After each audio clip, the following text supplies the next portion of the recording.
Alright, so let's go through the gear. This is quite obvious. We're using the Deathless Visage and the Blood Artisan. I got this Blood Artisan, I think even during week 1 I was playing Bone Necromancer, and actually my first roll was a Sacred one, and it was terrible. It required 10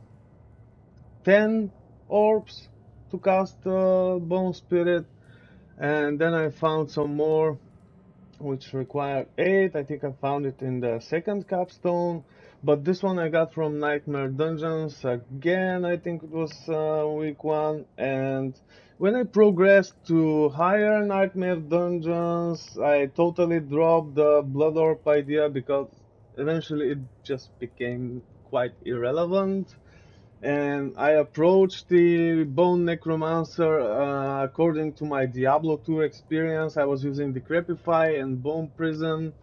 If you follow this channel, you most probably see me play Bone Necromancer with Enigma and Decrepify and Bone Prison and Bone Wall, so I just wanted to get back to this.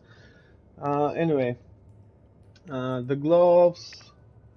Nothing fancy there, but the important thing here is lucky hit up to 5% chance to restore primary resource if you use Bone Spear, but in this case none of this matters except the legendary power and the second affix, which is critical strike damage with bone skills, and we're using Bone Spear.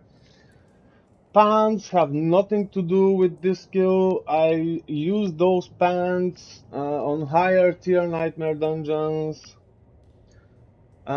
This is obviously for the bone spirit damage here and the movement speed. The weapon is the weapon I used with bone spear, but I prefer using a sight. I have it in my stash somewhere. It's actually better. We need the intelligence and the all stats here to meet the paragon requirements. The amulet is... Huh. Not the one that I expected. Anyway, I think I have 3 to macabre skills, 3 to corpse skills somewhere. Maybe I just forgot it in the stash. The rings are different damage buckets and life.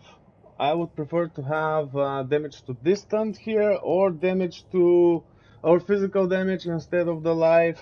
So but there it is on the other ring, so you can have instead of vulnerable damage here, have damage to distance, so you don't feel the same damage buckets, because it's additive, of course, and you want your damage to be not so conditional whatsoever in general. And what I used to spawn all those blood orbs is this helmet for the cooldown reduction. This weapon, because of the aspect, so it fires 3 blood waves to reduce the blood orbs spawning. I don't know how long it took. I just used tape. I used the power of tape to stick on my controller here, so it automatically casts blood waves. When I woke up, I just did that, and I don't know for how long. I made a video about season 1. I did whatever morning stuff people do, and I just got back to this, and I saw lots of blood orbs, so I thought it's enough. Maybe it took more than an hour, maybe not. Most probably more than an hour. And I also use this focus for the cooldown reduction and this amulet for the cooldown reduction. Why it took me so long to defeat this boss? Because after I had some fun on softcore with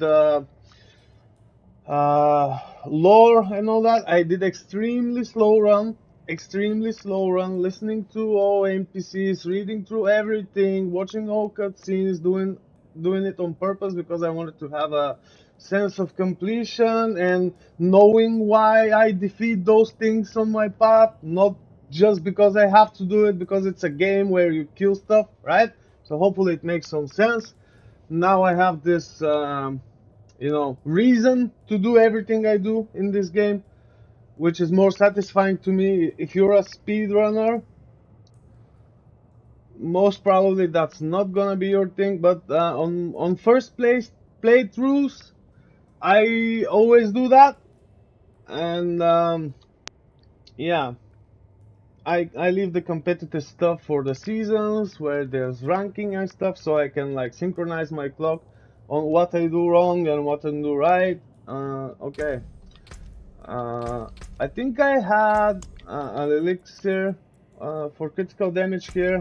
Let's go through the skill points. Skill points are... This is basically my Bone Spear Necromancer, which I used with Bone Spirit before. I just respect the Decrepify and the Bone Prison to Bone Spirit again, like I used to play it before. And I also play some points on Bloodwave, obviously, to spawn Blood Orbs, because only Hammerage would take forever to spawn those Blood Orbs, and you need an enemy, which you don't have here. Paragon is... I'll link it in the description, by the way, and you can see here I'm using... what's this? A Gravekeeper. You can actually use Corporal here, and it will also grant more armor.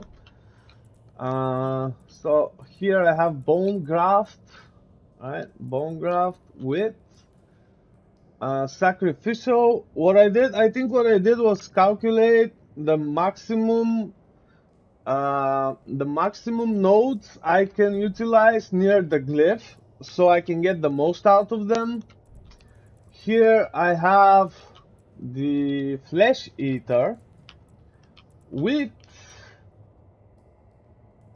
Exploit. This is the most dexterity you can get on this board. See, all the dexterity nodes are assigned, so we can get the most out of Exploit. Here we have all the essence stuff, because it was a Bone Necromancer, right? And all the bone stuff here. Also here. Next we have Scent of Death, because we were generating lots of corpses with this Necromancer. And we have here the Imbiber or whatever. We can have the most willpower here. As you can see, all the willpower nodes are taken within the range of this glyph. And next we have... which one was that one? Bloodbath. Yeah, Bloodbath, but only for the glyph essence. And as you can see, all the dexterity nodes we can get here are taken. So that's pretty much maximizing all the glyphs. Here in this one you can actually, again, you might want to take the Corporeal, I think it was, but I didn't level it up, so I didn't pick it up. Yep, that's the one. Because you and your minions deal 10% increased physical damage permanently, right? Instead of this one, which is 2 conditional. You most probably don't want that, but I was using it as a Bone Spear Necromancer. So I guess that's it. I had all the fun I could have maybe in this game with all my slow runs. So yeah, let's see how the competitive stuff on hardcore during season goes. Thank you for watching and stay safe.